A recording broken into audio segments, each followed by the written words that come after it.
Today we are going to discuss electrolytic conductance.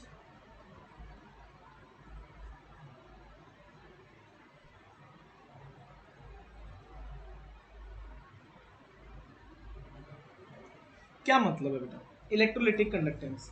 देखो, conductors क्या होते हैं जो आपके इलेक्ट्रॉन का फ्लो होने दें। तो हमारे पास दो टाइप के इलेक्ट्रोलाइट्स हैं। कुल मिला के इलेक्ट्रोलिटिक कंडक्टर, देखो हमारे यहाँ पर कौन कंडक्ट करने वाले हैं? इलेक्ट्रोलाइट्स। तो हमारे पास दो टाइप के इलेक्ट्रोलाइट्स हैं यहाँ पर, ध्यान से सुनना।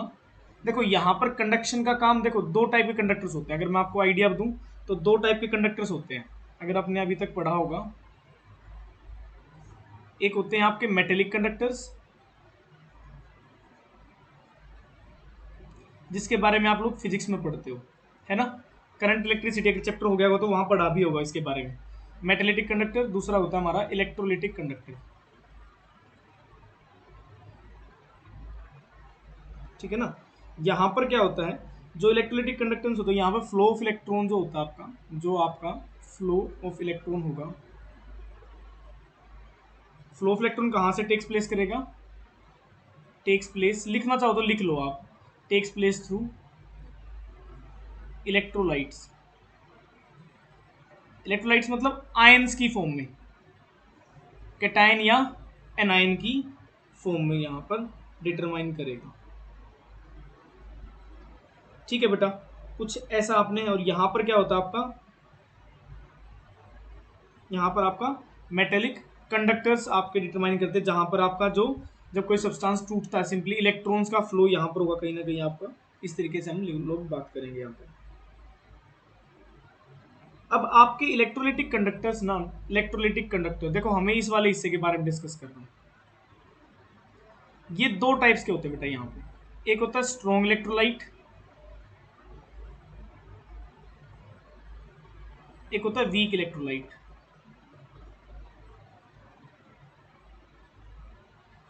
हमें ये दोनों पर डिस्कस करने हैं।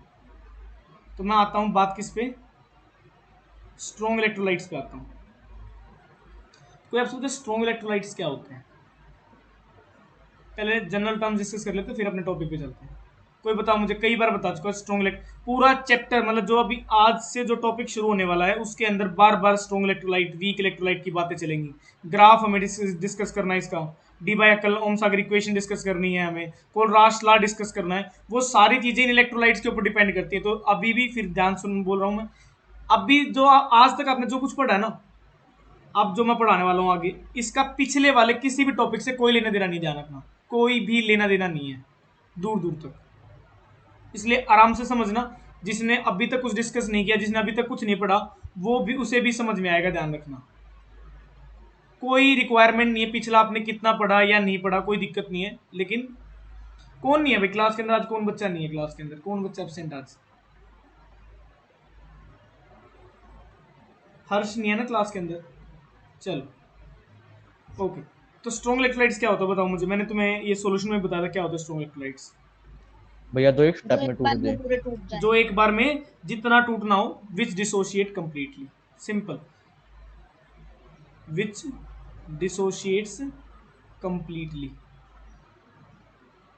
और जिनका डिग्री ऑफ डिसोसिएशन क्या होता था? 1। अल्फा की वैल्यू क्या होती थी इनके लिए? अल्फा की वैल्यू क्या होती है? यहाँ पर भी है अल्फा, पीछा नहीं छोड़ेगा अल्फा, ध्यान रखना। यहाँ पर फॉर्मूला आएगा, यहाँ पर वापस से वही फॉर्मूला जो हमने डिस्कस किया था वीक इलेक्ट्रोलाइट्स के लिए, 1 माइनस अल्फा, कुछ था ना ऐसे डिस्कस। तो ये फॉर्मूला दोबारा फिर आएगा, पीछे नहीं छोड़ेगा ये फॉर्मूला, ध्यान रखना अभी पीछे। तो which dissociate completely into its ion. Example बताओ कोई इसका। H2SO4, NaCl, HNO3, HCl, NaOH, ये सभी क्या आपके स्ट्रॉन्ग इलेक्ट्रोलाइट्स। वहीं पर वीक इलेक्ट्रोलाइट्स क्या होते हैं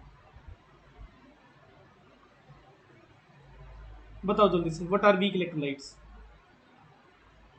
जो धीरे धीरे which do टूटे। not जो completely विच, dissociate, जो धीरे धीरे टूटे, एक बार में ना टूटे, which do not dissociate which do not complete, do completely, not dissociate complete. देखो अगर आपने कोई एक टॉपिक ध्यान से एक बार में समझ लिया होगा ना, वो आपको ना जिंदगी भर याद रहेगा, और एक बार भी नहीं समझा होगा तो फिर तो कुछ होने वाला नहीं है। एग्जाम्पल इसका कोई बताएगा? एग्जाम्पल इसका, जैसे Na2SO4 ले लो सर। NH4OH, calcium hydroxide, aluminium hydroxide, है ना। और क्या हो सकते हैं आपके, acetic acid, formic H3PO4, acid ले लो सर। H3PO4, फॉर्मिक एसिड, हाँ बोल सकते हो HCOOH। Formic OH। Acid actually इतना ज़्यादा, हाँ कह सकते हो, कोई भी एसिटिक एसिड की फॉर्म में तो फॉर्मिक एसिड बोल सकते हो वैसे आप, लेकिन हम डिस्कस नहीं करते ज़्यादातर इसके बारे में। या आप ये बोल सकते हो कार्बोनिक एसिड आपका, ये सभी क्या आपके वीक इलेक्ट्रोलाइट्स हैं। इनके लिए अल्फा की वैल्यू क्या होती है, <<1। ये बात समझ में आई कि नहीं आई। इनका क्या होता है, डिग्री ऑफ डिसोसिएशन काफ़ी कम होता है। ये बात समझ में आई, ये बात समझ में आई। अब मैं आपसे अगर ये बोलूं कि कौन ज्यादा इलेक्ट्रिसिटी कंडक्ट करेगा, स्ट्रॉन्ग इलेक्ट्रोलाइट या वीक इलेक्ट्रोलाइट? स्ट्रॉन्ग। क्यों? एक बार में जितने आयन थे टूट गए। एग्जाम्पल देखो, मान लो आपके पास NaCl था, ये डिसोशिएट हो जाएगा, एक बार में जितने टूटने हैं एक बार में ही टूट जाएंगे। अगर ये 100 थे तो ये कुछ समय के बाद ये भी 100 बन जाएंगे, ये भी 100, टोटल आयन कितने बने, 200। लेकिन अगर यहीं पर अगर मैं किसे लूं, एसिटिक एसिड लूं, अच्छा दोनों में फर्क क्या होता है, देखो मैंने आपको बताया था पहले, जो वीक इलेक्ट्रोलाइट होता है उनमें इक्विलिब्रियम का साइन बनता है और स्ट्रॉन्ग में इक्विलिब्रियम का साइन नहीं बनता, याद है ये बात? हाँ बेटा, ये बात याद है आपको कि जो इक्विलिब्रियम का साइन होता है, जो ये रिवर्सिबल रिएक्शन का साइन होता है, ये आपका किसके लिए होता है, सिर्फ वीक के लिए होता है। ध्यान, स्ट्रॉन्ग में हम सिंगल हेडेड एरो यूज करते हैं, कंप्लीट एरो, याद रहेगी बात ये। तो यहां पर क्या होते हैं, कुछ आयन टूटेंगे, सपोज करो आपने 100 आयन लिए, कुछ समय के बाद, कुछ समय बाद सिर्फ ये 20 मिले, 40 ही मिले हमें।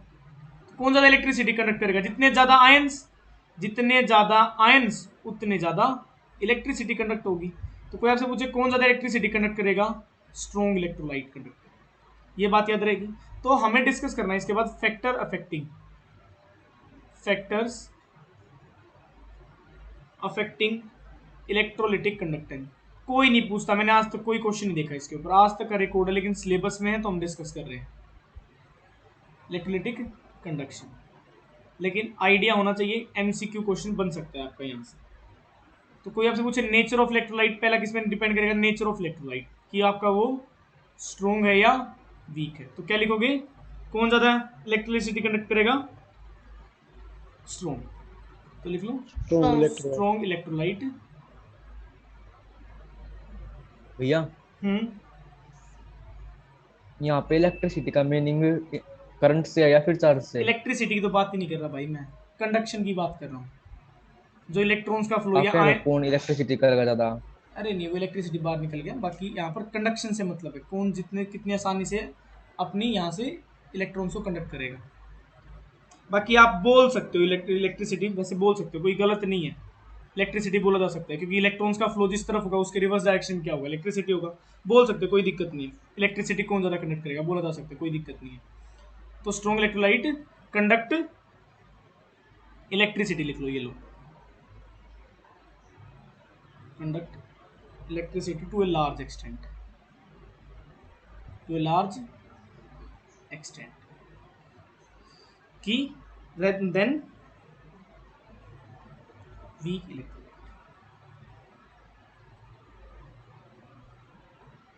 दूसरा पॉइंट, ये ना क्वेश्चन बड़ा फेमस है, अगर मैं ईमानदारी से बताऊं ना, इस क्वेश्चन जो ये पॉइंट को ना आप कंपटीशन के लिए ध्यान रखना, वैसे तो मैंने इस क्वेश्चन को कभी देखा नहीं है, ध्यान रखना, लेकिन आपके नीट में कई बार आया ये, जेई में कई बार आया ये क्वेश्चन, तो अपने लिए ना इसे ध्यान रखना, साइज पे, साइज ऑफ आयन। ध्यान सुनना इस क्वेश्चन को ना, बड़ा इंटरेस्टिंग क्वेश्चन है वैसे तो ये, इस क्वेश्चन पे ना कंपटीशन एग्जाम में क्वेश्चन बन मतलब क्वेश्चन आ जाते हैं काफी, लेकिन हाँ बोर्ड लेवल पे मैंने कभी ऐसा कभी देखा नहीं है। एक क्वेश्चन देता हूँ, समझाना मुझे। अच्छा पहले तो मुझे बताओ, lithium, sodium, potassium, rubidium, caesium, इन्हें जानते हो, ये कौन है, जानते हो इन्हें? No sir. नहीं जानते, ये फर्स्ट ग्रुप एलिमेंट है, फर्स्ट ग्रुप के जिन्हें क्या बोलते हैं, एल्कली मेटल्स। क्या बोलते हैं इन्हें हम, metal. Alkali metals. S block में आपका फर्स्ट ग्रुप था ये। शशिकांत मजाक कर रहा था या मतलब सच में नहीं पता था? मजाक कर रहा था सर। है ना। चलो ओके, मुझे लगा बिल्कुल ही नहीं पता है, ऐसा कैसे हो सकता है। चलो आगे देखते हैं। अब मैं आपसे ये बोलूं कि ऊपर से नीचे साइज इंक्रीज होता है डिक्रीज होता है? इंक्रीज होता है सर। साइज इंक्रीज होता है, इंक्रीज। शाबाश। साइज क्या होगा? इंक्रीज। कोई पूछे क्यों होगा? क्योंकि शेल्स इंक्रीज हो रही है। चेक करना चाहो तो इसका सेल एटॉमिक नंबर इंक्रीज 3 है 2,1, इसका चेक करो 11 है तो 2,8,1। यहाँ पर 3 शेल बन रही है, यहाँ पर 2 बन रही है, तो सिंपल सी बात है ऊपर से नीचे जाता तक तो साइज तो इंक्रीज होता है। ओके, अब मुझे एक बात बताना, पतला इंसान ज्यादा तेज भागेगा या मोटा इंसान ज्यादा तेज भागेगा? मतलब जिसका साइज बिगर होगा वो ज्यादा तेज भागेगा या जो छोटा सा पतला सा है वो ज्यादा तेज भागेगा? स्मॉलर जो साइज पतला वाला है ज्यादा। वाला। स्मॉल साइज वाला ज्यादा तेज भागेगा, मतलब जितना छोटा साइज, जितना ज्यादा साइज उतनी कम उसकी स्पीड होगी। इस बात से सहमत हो आप मेरी? हाँ जी भैया। है ना? चलो, अब मैं आपसे ये बोलूं कि मुझे ये बताओ कि जब आप lithium sodium potassium rubidium caesium में अगर मैं बात करूं तो किसकी स्पीड ज्यादा होनी चाहिए? लिथियम की होगी सर। लिथियम की। तो आपका आंसर ये होगा कहीं ना कहीं, अगर मैं इसे लिथियम प्लस, इसे सोडियम प्लस, इसे पोटाशियम और रूबिडियम और सीजियम प्लस ले लूं, तो आपके हिसाब से सबसे ज्यादा लिथियम की, फिर सोडियम की, फिर पोटाशियम की और फिर रूबिडियम। मेरे हिसाब से यही होना चाहिए, लेकिन मैं आपको ईमानदारी से बताऊं ये गलत है। वैसे ठीक है, वैसे मतलब इस चैप्टर के अकॉर्डिंग गलत है। क्यों है उसे समझते हैं। देखो ध्यान से सुनना मेरी बात को बहुत ध्यान से सुनना। जब यहां हम कंडक्शन की बात करते हैं ना, अच्छा एक चीज और ध्यान रखना, एक चीज और ध्यान। अच्छा मैं इसी क्वेश्चन को ये लिख देता, lithium aqueous sodium plus aqueous. अच्छा मुझे उससे पहले ना दो तीन चीजें और डिस्कस करता हूँ, सिंपल ले जाता हूँ, नहीं तो कंफ्यूज हो जाओगे आप लोग, नहीं तो अभी से और सिंपल से जाता। आपके सबसे साइज किसका ज्यादा होना चाहिए? साइज का ऑर्डर बताओ, किसका ज्यादा होना चाहिए? साइज का ऑर्डर सीजियम। लिथियम का होगा। ये होना सोडियम। चाहिए। इसे बोलते हैं मोबिलिटी। क्या बोलते हैं इसे? मोबिलिटी। मोबिलिटी आपके हिसाब से किसकी होनी चाहिए? उल्टी होनी चाहिए, क्योंकि सिंपल सी बात है, इस देखी हुई चीज को थोड़ी मना कोई कर सकता है। देखो इसे ना जिंदगी में एक ही बार पढ़ेंगे टॉपिक, क्योंकि ज्यादा इंपॉर्टेंट है नहीं। क्यों? बोर्ड में आता नहीं है ना, बोर्ड में कोई पूछता, मैंने आज तो कोई क्वेश्चन नहीं देखा। लेकिन पहली बार पढ़ेंगे, आखिरी बार पढ़ेंगे और ध्यान से पढ़ेंगे, जितना फोकस जितना टाइम लगाएंगे वो आज ही लगाएंगे, उसके बाद कभी नहीं टॉपिक को डिस्कस करेंगे। ठीक है? क्योंकि ये वेस्टेज ऑफ टाइम है कहीं ना कहीं, क्योंकि ऐसा एनसीईआरटी में ज्यादा एक्सप्लेनेशन भी नहीं है। एनसीईआरटी में बहुत 2-3 पैराग्राफ, एक पैराग्राफ छोटा सा लिख रखा है, उसके बारे में ऊपर से उड़ा रखा है टॉपिक सिंपली। अब ध्यान से सुनना, अगर इसी स्टेटमेंट को मैं ये लिख देता, lithium plus aqueous sodium plus aqueous potassium plus aqueous rubidium plus aqueous, मुझे अब ये बताओ साइज किसका बड़ा होगा? समझते हो एक्वस का मतलब? समझते हो क्या होता है? मुझे ये बताओ पहले तो, लिथियम प्लस एक्वस का मतलब क्या होता है? पानी में। एक्चुअली बेटा होता क्या है, ध्यान सुनना। एक्चुअली होता है केमिस्ट्री में ना एक कंसेप्ट है। अच्छा मुझे एक बात और बताओ, उससे पहले और काफ़ी चीज़ें मुझे आपसे डिस्कस करनी पड़ेंगी, क्योंकि उस टॉपिक पे पहुंचने से पहले मुझे ये बताओ सबसे ज़्यादा पॉजिटिव चार्ज किसके ऊपर है? मतलब पॉजिटिव चार्ज की डेंसिटी अगर मैं लूँ तो पॉजिटिव चार्ज की डेंसिटी किसके पास होगी सबसे ज़्यादा? भाई +1 चार्ज तो सबके पास है, लेकिन ये +1 चार्ज की डेंसिटी सबसे ज़्यादा किसके पास होगी? सीजियम के पास भैया। चलो बात करते हैं, थोड़ा और समझते हैं, गहराई से बात करते हैं। लिथियम का साइज कुछ ऐसा होगा, सोडियम का कुछ ऐसा होगा, पोटाशियम का थोड़ा सा ऐसा होगा, रूबिडियम का कुछ ऐसा होगा और सीजियम भाई साहब का कुछ ऐसा होगा। इस पे भी प्लस चार्ज, इस पे भी, इस पे भी, इस पे भी प्लस चार्ज, इसमें। अब बताओ प्लस चार्ज की डेंसिटी किस पे ज़्यादा है? डेंसिटी समझते हो क्या होता है डेंसिटी? लिथियम पे। लिथियम पे भैया। लिथियम पे। भाई छोटा सा है, सारा इसी पे कवर है। अब यहां पर ये साइज इंक्रीज हो गया, मतलब एक सिक्योरिटी गार्ड है, पर यूनिट एरिया तो कम हो गया ना एक पॉजिटिव चार्ज के लिए। तो चार्ज डेंसिटी जितना ज्यादा साइज इंक्रीज होता चला जाता है, चार्ज की डेंसिटी डिक्रीज होती चली जाती है। ध्यान से सुनना, तो सबसे ज्यादा अगर मैं चार्ज डेंसिटी की बात करूं तो सबसे ज्यादा चार्ज डेंसिटी किसकी है? लिथियम की, सोडियम की, पोटाशियम की, रूबिडियम की, फिर सीजियम। सबसे कम है सीजियम की। अब एक बात सुनना ध्यान से बेटा, होता क्या, जब भी केमिस्ट्री में, जब भी किसी आयन को, पूरी केमिस्ट्री में किसी भी आयन को जब पानी के अंदर डाला जाता है, इस बात को ध्यान सुनना, डी ब्लॉक में दोबारा फिर उठाऊंगा इस बात को मैं, जब भी किसी आयन को, चाहे प्लस हो चाहे माइनस हो, जब भी किसी आयन को पानी के अंदर डाला जाता है, सपोज करो मेरे पास ये बकेट है, बकेट के अंदर पानी है, मैंने लिथियम प्लस उठाया और इसको उठा के पानी के अंदर डाल दिया। जैसे ही मैं इसको पानी के अंदर डालूंगा बेटा, इसके अंदर से कुछ एनर्जी रिलीज होगी, ध्यान सुनना, और उस एनर्जी का नाम है, ध्यान सुनना, उस एनर्जी का नाम है हाइड्रेशन एनर्जी। क्या नाम उसका? Hydration energy. नाम सुना कुछ कुछ ऐसा? हैसला पढ़ते थे आप 11th में, हाइड्रेशन एनर्जी, या इसी का एक दूसरा नाम है सोल्वेशन एनर्जी। ये बात समझ में आई? मतलब बात ऐसी है कि अगर मान लो मैं कमरे के अंदर जाऊं तो मुझे चारों तरफ से मेरे स्टूडेंट घेर लें, तो इस दौरान मेरे से एक एनर्जी रिलीज होगी, उस एनर्जी का नाम होगा हाइड्रेशन एनर्जी। और पूरी केमिस्ट्री में ये रूल है, ध्यान रखना, पूरी केमिस्ट्री में। अच्छा मुझे एक बात बताओ, कौन ज्यादा स्टेबल होगा, जिसके पास एनर्जी ज्यादा है या कम? कम एनर्जी वाला ज्यादा स्टेबल है, कम ज्यादा एनर्जी वाला ज्यादा स्टेबल है? कम एनर्जी वाला तो ज्यादा एनर्जी वाला। कितने बच्चे कह रहे हैं? ईमानदारी से बताना, मैं प्रूव करूंगा इस बात को कि वो बच्चे बिल्कुल ठीक है। कौन कह रहा है ज्यादा वाला? ईमानदारी से बताया, और कुछ इंटरेस्टिंग सीखने को मिलेगा। अमीशा, अच्छा मुझे एक बात बताओ, मैं अगर किसी को भट्ठी पे बिठा दूं तो उसे एनर्जी ज्यादा मिल जाएगी? अगर मैं किसी को भट्ठी पे बिठा दूं, आग लगा दूं उसमें और उसको बिठा दूं उसके ऊपर, तो उसको एनर्जी ज्यादा मिलेगी। क्या वो स्टेबल होगा उस टाइम पे? Yes sir. क्या वो स्टेबल No, होगा? sir. नहीं होगा ना। नहीं तो पूरी केमिस्ट्री में ना एक बात ध्यान रखना, इस रूल को ना कहीं कहीं लिख लेना, इस रूल को ऑर्गेनिक केमिस्ट्री में मैं इसका फंडा बताऊंगा। अगर आपको कोई सीनियर जो मेरे से पढ़ा हुआ ना, उससे ये पूछना, stability is inversely proportional to, stability is inversely proportional to the charge, या सिंपली आप समझ सकते हो एनर्जी। जितनी कम एनर्जी है ना किसी के पास, वो उतना ज्यादा स्टेबल है। पूरी केमिस्ट्री की थर्मोडायनेमिक्स सिर्फ इस इक्वेशन के बेस पे आप किसी भी चीज को एक्सप्लेन कर सकते हो, ध्यान रखना। पूरी ऑर्गेनिक केमिस्ट्री में आप स्टेबिलिटी एक्सप्लेन कर सकते हो इन कंसेप्ट से। अब ध्यान से सुनना, मुझे एक बात बताओ, जब मैं, ध्यान सुनना, मैं ज्यादा अनस्टेबल हूं, मतलब मेरे पास एनर्जी ज्यादा है या कम है? मुझे ये बताओ, अगर मैं अनस्टेबल हूं तो मेरे पास एनर्जी ज्यादा। ज्यादा है या कम? एनर्जी ज्यादा। ज्यादा है सर एनर्जी। जिसे समझ में आया अच्छी बात है, नहीं आया समझ में तो इग्नोर कर देना, ये समझ लेना कि हमारे लायक है ही नहीं, क्योंकि मैं बहुत ज्यादा डीप में जा रहा हूं। ध्यान रखना, मैं केमिस्ट्री में थोड़ा सा एक इंटरेस्ट या कुछ बेसिक डेवलप करने के लिए थोड़ा सा डीप में जा रहा हूं, इतनी जरूरत नहीं है। अच्छा मैं स्टेबल हूं तो मेरी एनर्जी कम होगी या ज्यादा होगी? कम। कम। तो अगर मेरी ज्यादा एनर्जी से मैं कम की तरफ जा रहा हूं तो कुछ एनर्जी निकली होगी यहां से। Yes sir. सिंपल सी बात, अगर ये 100 जूल एनर्जी है और बाद में मेरी 20 जूल एनर्जी हो रही, तो 80 जूल एनर्जी निकली है। इस बात से सेटिस्फाई हो?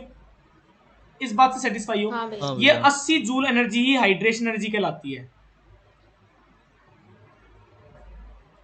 मतलब मैं ये कह सकता हूं, जितनी ज्यादा हाइड्रेशन एनर्जी, वो बंदा उतना ज्यादा स्टेबल होता।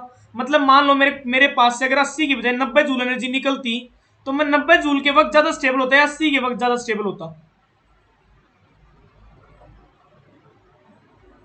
बताओ, मेरे अंदर से 90 जूल एनर्जी निकले जब ज्यादा स्टेबल होऊंगा, या 80 जूल एनर्जी निकले जब ज्यादा स्टेबल होऊंगा? जब 90 निकलेगी। जब 90 निकलेगी। सिंपल सी बात है। मतलब मैं कह सकता हूं, जितनी ज्यादा हाइड्रेशन एनर्जी, जितनी ज्यादा हाइड्रेशन एनर्जी, मैं फिर कह रहा हूं, जिसे समझ में नहीं आ रहा कोई बात नहीं, बस सुनते रहो, कुछ कहानी सुना रहा हूं। जितनी ज्यादा हाइड्रेशन एनर्जी उतनी ज्यादा स्टेबिलिटी होगी। क्या मैं ये बोल सकता हूं? इसको लिख लेना, ये छोटी छोटी चीजें हैं, बड़ी काम की हैं, बहुत चीजें काम करेंगी, कंप्यूटर एग्जाम में काम आती है छोटी छोटी चीजें। अब ध्यान से सुनना, मैंने लिथियम को पानी के अंदर डाला, इससे कुछ एनर्जी निकली, मतलब लिथियम स्टेबल हुआ या अनस्टेबल हुआ? स्टेबल। स्टेबल। इस बात से सेटिस्फाई हो? ओके। अब क्वेश्चन ये आता है, मुझे ये बताओ, सबसे ज्यादा एनर्जी किससे निकलेगी? लिथियम से ज्यादा निकलेगी, सोडियम से ज्यादा निकलेगी, पोटेशियम से ज्यादा निकलेगी, रुबीडियम से ज्यादा निकलेगी? अच्छा कैसे पता चले?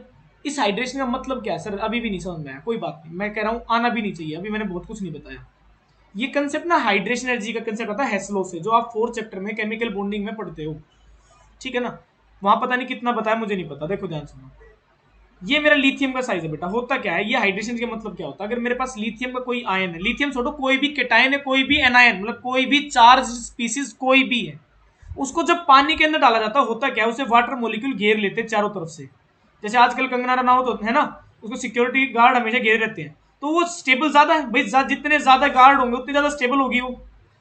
तो तुमसे मैं ये बोलूं कि मुझे ये बताओ, लिथियम को ज्यादा घेर पाएंगे ये? अच्छा ये घेरेंगे क्यों? क्योंकि इसके पास चार्ज ज्यादा, पैसा ज्यादा है इसके पास। क्या है इसके पास? पैसा ज्यादा, चार्ज डेंसिटी ज्यादा है। क्या ज्यादा है इसके पास? चार्ज डेंसिटी ज्यादा है। मतलब अगर ये मेरा लिथियम है, ध्यान सुनो, ये मेरा लिथियम बेटा, इस लिथियम के चारों तरफ, इस लिथियम के चारों तरफ वाटर मोलिक्यूल इसे घेर लेंगे, और जितने ज्यादा वाटर मोलिक्यूल इसे घेरेंगे, मतलब इसे सराउंड करेंगे, उतनी ज्यादा एनर्जी निकलने वाली है, और जितनी ज्यादा एनर्जी निकलने वाली है उतनी ज्यादा स्टेबिलिटी होने वाली है। क्या इस बात से सेटिस्फाई हो आप लोग मेरी? हाँ भैया। हाँ है जी ना? भैया। तो इसको इतने ज्यादा वाटर मोलिक्यूल घेर लेते हैं, ध्यान सुनो, इसको इतने ज्यादा वाटर मोलिक्यूल इसके सराउंड कर लेते हैं। क्यों? क्योंकि इसके पास चार्ज डेंसिटी ज्यादा है, इसके पास चार्ज मतलब पैसा बहुत ज्यादा है। तो जब एक्चुअली जब हम लिथियम को देखते हैं ना, तो हमें लिथियम कुछ ऐसा दिखता है ओवरऑल इफेक्टिवली। अच्छा मुझे एक बात बताओ, अगर किसी पर्सन के चारों तरफ अगर मैं सिक्योरिटी गार्ड को खड़ा कर दूं, तो वो ज्यादा स्पीड से भाग पाएगा या कि बिना सिक्योरिटी गार्ड वाला ज्यादा तेज भाग पाएगा? सिक्योरिटी गार्ड वाला भैया। ज्यादा तेज भागेगा। क्यों? उसके चारों तरफ वो उसे घेरेंगे, तो क्या उसे भागने देंगे इतनी आसानी से? हिंड्रेंस कोज नहीं करेंगे। सोचो इस चीज को। मतलब लिथियम अब भागना चाहे यहां से तो भाग पाएगा क्या आसानी से? आराम से चल पाएगा? नहीं भैया। है ना? तो यही कंसेप्ट करीब है। का ज्यादा हो जाएगा ना सबका, H+ आयन का लिथियम पे ज्यादा हो जाएगा। हाँ, तो रीजन यही होता है। लेकिन जब हमने सोडियम की बात करी, ध्यान सुनना, अब जब मैंने सोडियम की बात करी, सोडियम का साइज थोड़ा सा ज्यादा है, जिसकी वजह से इसके पास चार्ज डेंसिटी कम है। ध्यान सुनना, इसके पास चार्ज डेंसिटी कम है, इसलिए इसे वाटर मॉलिक्यूल कम सराउंड करते हैं। अब मुझे एक बात बताओ, साइज किसका बड़ा है? ये साइज बिगर है, ये साइज बिगर है। Na का। सोडियम का साइज बड़ा दिख रहा है आपको, लिथियम का साइज इफेक्टिवली की बात कर रहा हूं। सोडियम। सोडियम का थोड़ा और छोटा बना दूं? लिथियम का। लिथियम का ज्यादा बेटा। देखो सोडियम तो ये रहा, इसके चारों तरफ देखो आप, साइज की, मैं इफेक्टिवली साइज की बात कर रहा हूं, मतलब जब इसे वाटर मॉलिक्यूल घेर लेंगे तब की बात कर रहा हूं मैं। ये साइज आपको बड़ा दिख रहा है लिथियम वाला, ये आपको ज्यादा बड़ा दिख रहा है। लिथियम वाला भैया। सिंपल सी बात है। तो यहां पर एक बात लिख लो, जिसे अभी भी समझ में नहीं आया ना, कोई बात नहीं, मैं चाहता हूं तुम्हें समझ में आए भी ना, ठीक है ना? जिसे समझ में नहीं आया ना, तो ध्यान रखना, इफेक्टिवली जब साइज की बात होती है तो लिथियम का साइज बड़ा होता है पानी के अंदर। ध्यान सुनना, अगर कभी ब्रैकेट में वाटर लिखा मिल जाए, क्या लिखा मिल जाए? वाटर, तो उसका सोल्वेशन एनर्जी के साथ साइज देखना होता है, ठीक है? तो साइज अब उल्टा हो गया है। अब मैं मोबाइलिटी की बात करूं तो मोबाइलिटी का ऑर्डर हो जाता है उल्टा, और 90% बच्चे इस क्वेश्चन को गलत करके आते हैं, क्योंकि उन्हें इस क्वेश्चन का कंसेप्ट ही नहीं पता होता। वो इसे या तो रटने लग जाते हैं या ये सोचते हैं हमें पता ही नहीं है। ये कंसेप्ट, उसके पीछे की रीजन ये है, यहां पर इफेक्टिवली साइज, यहां पर लिख लो, इफेक्टिव साइज बड़ा है, यहां पर इफेक्टिव साइज बिगर है, जिसकी वजह से लिथियम का साइज छोटा होना चाहिए था, लेकिन पानी के मोलिक्यूल से इतने ज्यादा घेर लेते हैं, जिसकी वजह से उसका इफेक्टिवली साइज ज्यादा हो जाता है, जिस वजह से उसकी मोबिलिटी कम हो जाती है, मतलब उसकी चलने की क्षमता कम हो जाती है, मतलब उसकी कंडक्शन की पावर कम हो जाती है। बोलो ये बात समझ में आई?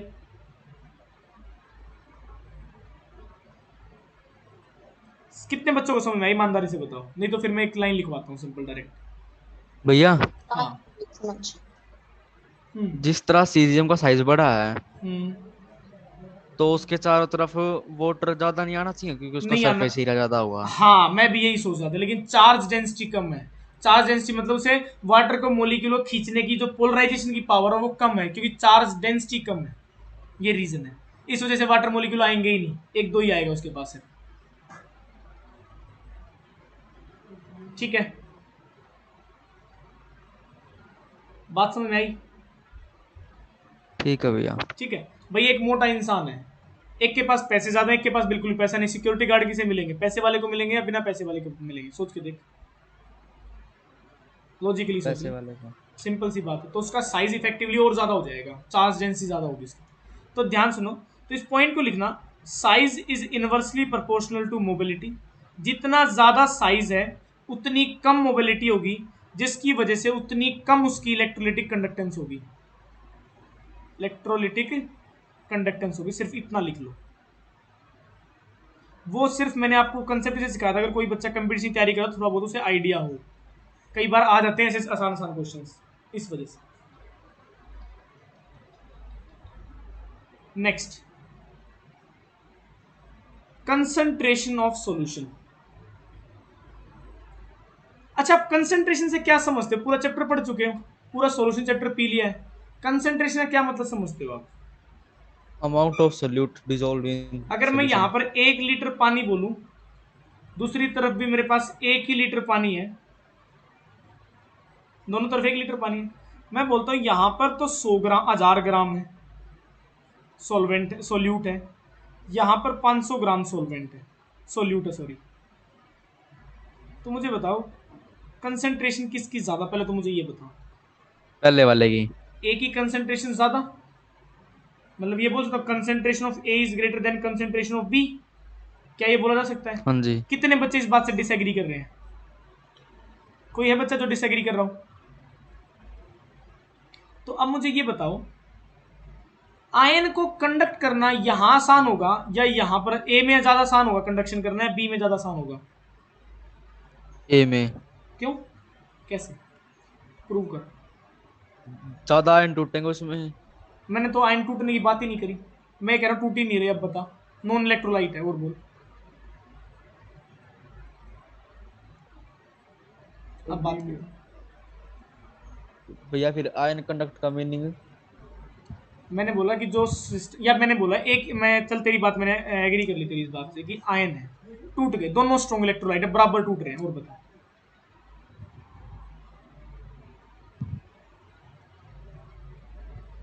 सपोज कर यहाँ आपने पर क्वेश्चन क्या पूछा है, एक बार सपोज बताना। कर यहाँ पर 1000 आयन है, ये ले, यहाँ पर 500 आयन है, मुझे बता कंडक्शन किसकी ज्यादा होगी तेरे हिसाब से?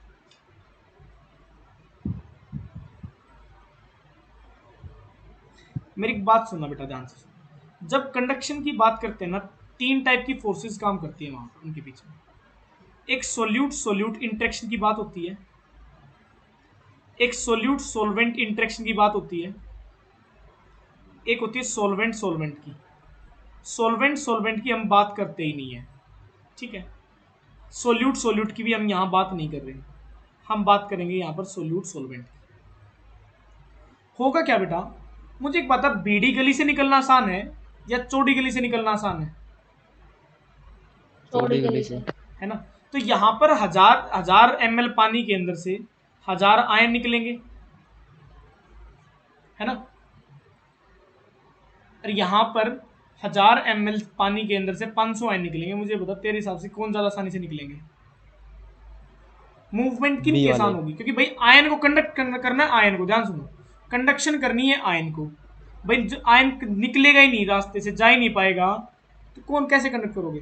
मैं एक बात बताऊं बेटा, जो चीजों को जवाब नहीं दे रहे ना उन्हें दो, ताकि तुम्हें सॉल्व हो तुम्हारी चीजें। डाउट से पूछते रहो, साथ के साथ क्रॉस क्वेश्चनिंग करते रहो।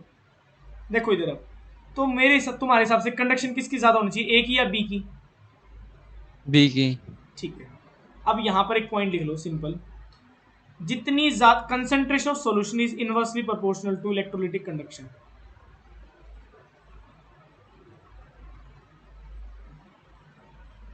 मतलब आप जितना ज्यादा डाइल्यूशन करोगे सिस्टम की, उतनी ज्यादा कंडक्टिविटी इंक्रीज होगी सिस्टम की। इसको आप ये भी लिख सकते हो, मतलब जितना ज्यादा आप पानी डाल दोगे, भाई सिंपल सी बात है, लॉजिकल सोचो। इसे और दूसरे एस्पेक्ट में ले लो, यहां पर भी 1000 आयन है, 1000 ml पानी है, यहां आप 1000 आयन लो, आप कहोगे सर हम तो 1000 ही लेंगे, आप 500 आयन क्यों ले रहे हो? मैं ले लेता हूं। मैंने यहाँ 200 ml पानी डाल दिया, बताओ कंसेंट्रेशन किसकी ज्यादा? कंसेंट्रेशन यहाँ ज्यादा है या कंसेंट्रेशन यहाँ ज्यादा है? हाँ भाई, ए में कंसेंट्रेशन ज्यादा है, बी में कंसेंट्रेशन ज्यादा है। 1000 आयन 1000 ml में और 1000 आयन 2000 ml। ए में कंसेंट्रेशन, तो कंडक्शन ए की ज्यादा होगी बी की ज्यादा होगी? बी की। शाबाश, बी की भैया। क्योंकि ये डाइल्यूट है, इस वजह से। प्रूव हो गया इस बात से?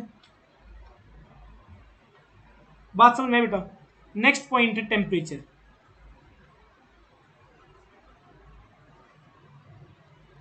ओके, अब बात करते हैं टेम्परेचर।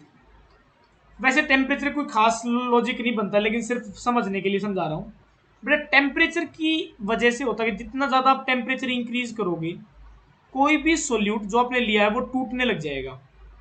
मतलब जो वीक इलेक्ट्रोलाइट भी होगा ना, मतलब एसिटिक एसिड भी होगा, आपको पता भी होगा जब हम टेम्परेचर बढ़ाते हैं तो एसिड डिसोसिएशन कांस्टेंट इंक्रीज होता है।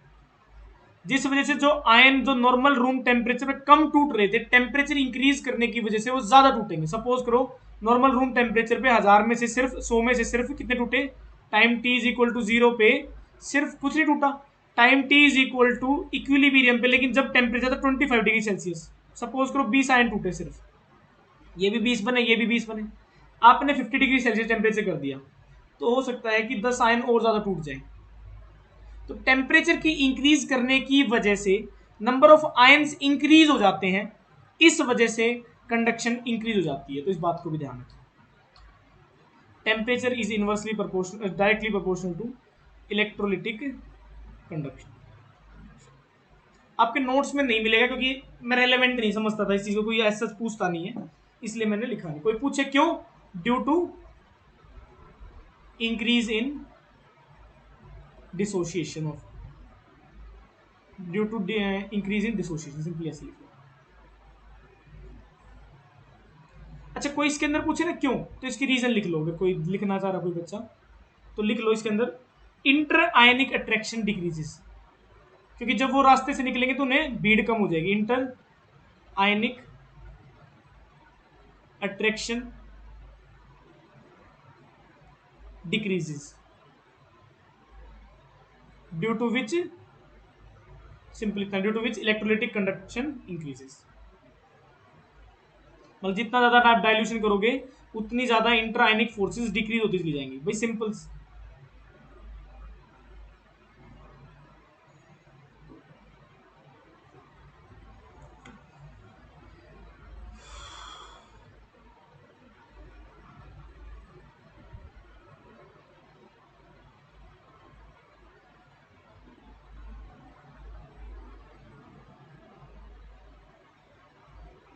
स्वागत है आपका मेरे YouTube चैनल पे।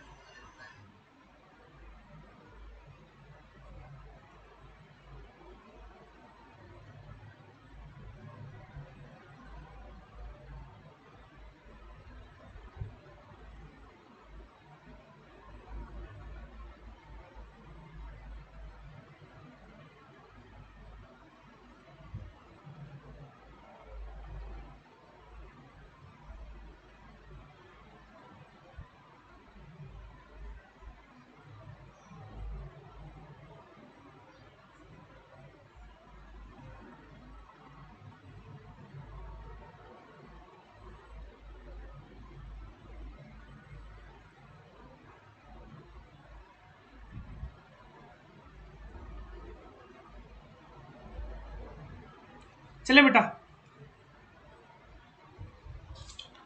चले भाई, बोलो बेटा। हाँ जी भैया।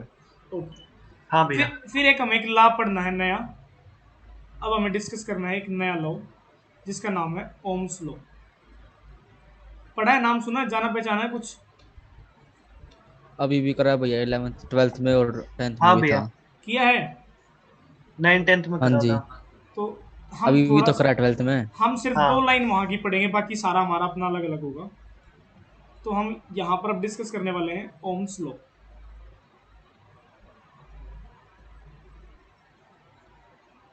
एक वो टॉपिक था, रेलेवेंट भी था, अगर मुझे छुड़वा देता कभी कोई एमसीक्यू बन जाता तो आप लोग बोलते कि हमें तो ऐसे छुड़वा दिया। तो सिंपली ये ला क्या कहता है, क्या कहता है बताओ जल्दी से फिर। When physical conditions are same, Then I is directly proportional to V. ठीक है,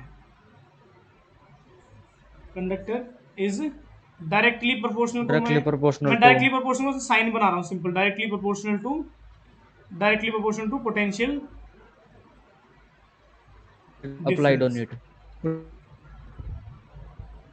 ना, difference across the end of the conductor. कोई नहीं पूछेगा, आज तक कभी नहीं पूछी गई। तो हमारा फॉर्मूला होता है I is directly proportional to, या वी सिंपली क्या बोलते हैं, V is directly V. Proportional to आई।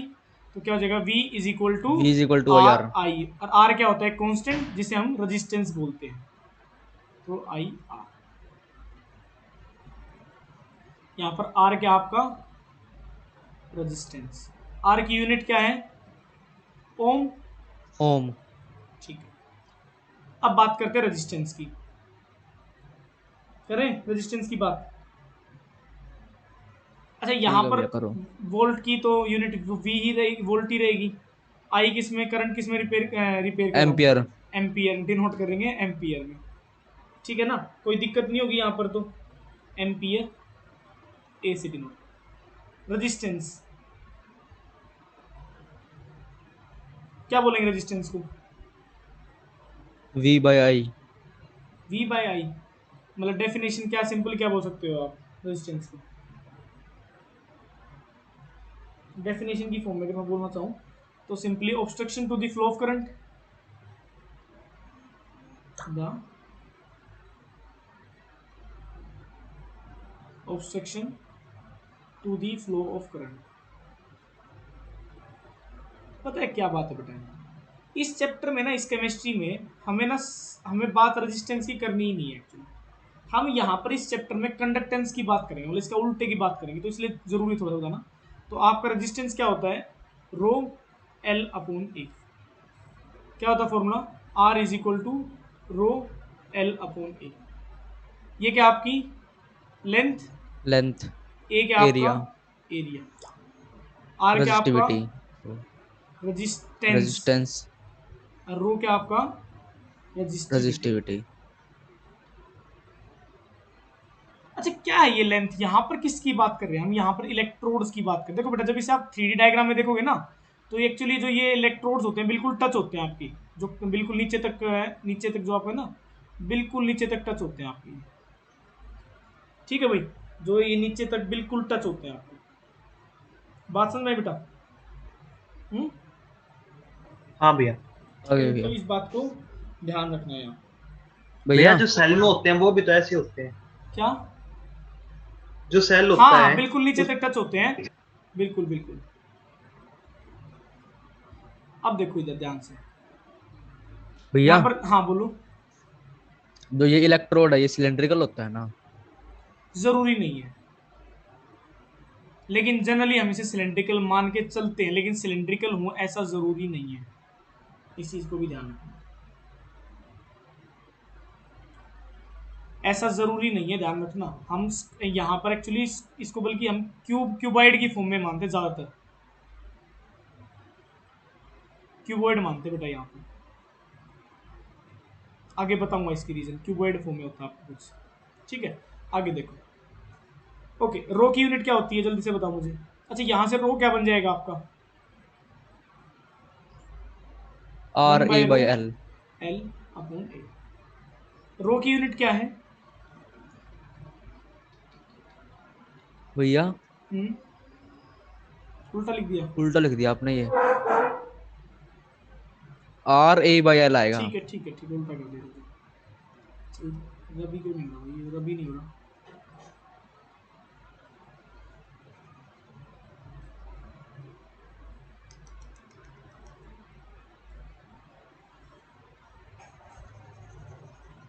देखो एक सेकंड, तो नहीं रबी नहीं हो रहा मेरे से। चलो आगे देखो, तो रो क्या हो जाएगा आपका यहाँ से, आर ए अपॉन एल। अब ठीक है, ओके।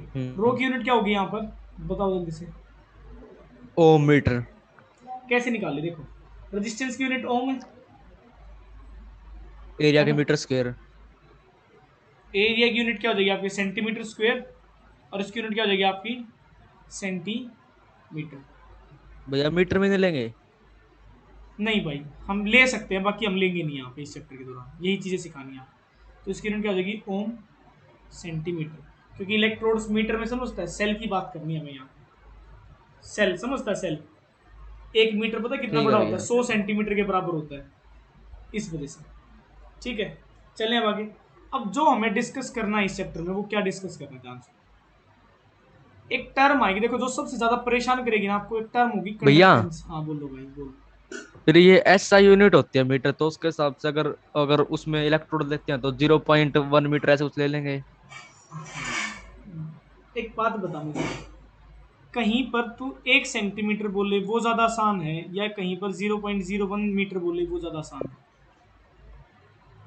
आसान तो 1 सेंटीमीटर है, बट ऐसा यूनिट भी तो होता है ना हाँ तो कुछ। बस ऐसा तो ऐसा यूनिट जरूरी नहीं होता हर जगह यूज करा जाए, ठीक है ना। अपनी कन्वीनियंस भी कुछ होती है, ठीक है ना।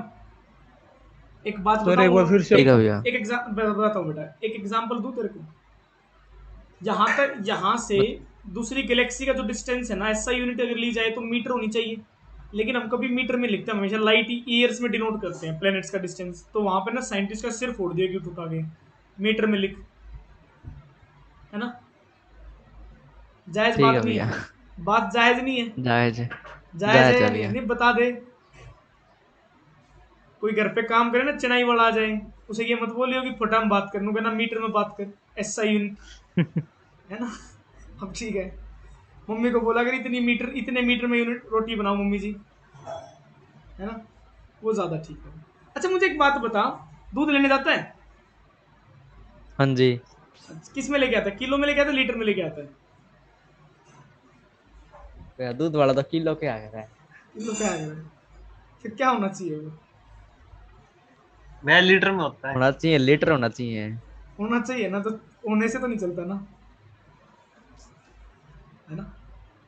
तो आज बात करिए उससे कि, भैया हाँ, पर जो उसके पास वो होता है ना, जिस चीज से वो नापता है, वो शायद उसमें होता है वॉल्यूम के हिसाब से।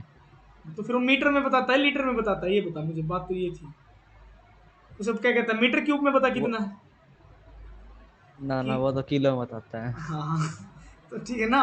तो कुछ चीजें अपनी कन्विंस भी होता है, ठीक है ना। चलो इधर देखो, दूसरी बात, हमें जिद नहीं लगानी होती क्वेश्चन के साथ, जो क्वेश्चन में दिया गया है उसके हिसाब से चलना पड़ता है। अगर मीटर में तो मीटर के हिसाब से, सेंटीमीटर में तो ठीक है भैया, सेंटीमीटर के ठीक है, मान हिसाब। लिया। चलो अब देखो, हाँ मान भाई लिया भैया, शशिकांत मान क्या लिया। कहते थे बेटा? हाँ शशिकांत बेटा क्या कह रहे थे, कहाँ गए भाई कुछ नहीं शशिकांत? सर, बस ऐसे ही ये चलो पेज देखो, पीछे। देखो इधर, अब देखो कंडक्टेंस, देखो बेटा ध्यान सुनना। रजिस्ट आर क्या है आपका? रजिस्टेंस। ध्यान, मेरी बात को ना बहुत गौर से सुनना, जो मैं बात करने वाला हूँ। आर क्या है? रजिस्टेंस, मतलब करंट को रोकने वाला। और रजिस्टेंस का उल्टा क्या हो जाएगा? कंडक्टेंस। क्या हो जाएगा? कंडक्टेंस। बात समझ में आई बेटा? क्या हो जाएगा? कंडक्टेंस। रजिस्टेंस का उल्टा देखो, ए एन सी है लास्ट में, कंडक्टेंस। अब जिसे हम जी से डिनोट करते हैं, ये बात याद रहेगी। तो मुझे बताओ 1/r की यूनिट क्या हो? 1/r किसके बराबर है? जी के बराबर है। तो बताओ इसकी यूनिट क्या होगी? ओम इनवर्स होगी बेटा, ओम इनवर्स। है ना। मतलब 1/ओम लिखूंगा इसे, इसे क्या लिख सकता हूँ? Ohm inverse. इसी को क्या लिख सकता हूँ? साइमन, जिसका सिंबल एस होता है। और इस चैप्टर में हम साइमन यूज करेंगे ज्यादातर केसेस में। बाकी एक यूनिट और भी होती है, मो भी होती है, ठीक है। हाँ बेटा, ओम का उल्टा होता है ना, ओम, ओम का उल्टा मो, इस तरीके से समझ में आया बेटा। लेकिन हम साइमन यूज करेंगे इस चैप्टर के दौरान।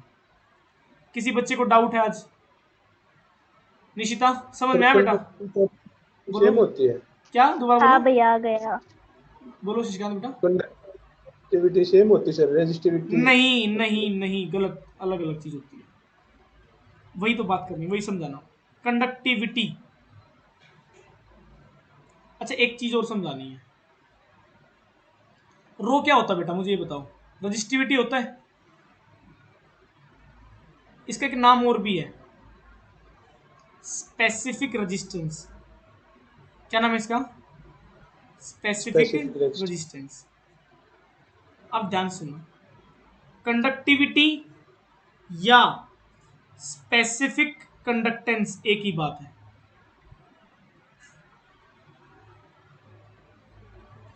अब एक बात सुनना ध्यान से, जो गलती आप लोग करोगे, स्पेसिफिक कंडक्टिविटी कुछ नहीं होता, ऐसी कोई टर्म नहीं है। स्पेसिफिक कंडक्टेंस होगा, स्पेसिफिक कंडक्टिविटी नहीं होगी। उसी तरीके से स्पेसिफिक रजिस्टिविटी कुछ नहीं होती है। ये मैं आपको इसलिए बता रहा हूं, कई बार ना ऑप्शन में आ जाता है स्पेसिफिक रजिस्टिविटी, ऐसा कोई टर्म नहीं होती, ध्यान रखना। इसे लिख के काटा मार लेना ताकि दिमाग में रहे ये बात, ठीक है। इसे डिनोट करते हैं के से, और के नहीं होता एक्चुअली, कापा होता है, कटप्पा नहीं है, ध्यान रखना ये। ठीक है, चलो आगे देखो। के किसके बराबर होता है? 1/रो। रो का उल्टा क्या होगा आपका? अच्छा इसकी यूनिट बताओ अब क्या होगी? Metre Om, metre by Om.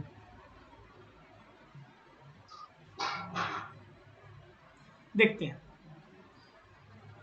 Resistance किसके बराबर है बेटा? 1/रो, सॉरी रो L अपॉन ए। तो रो की यूनिट क्या हो जाएगी बेटा? आर ए अपॉन एल होगी। बताओ जल्दी से, बोलो बेटा जल्दी से।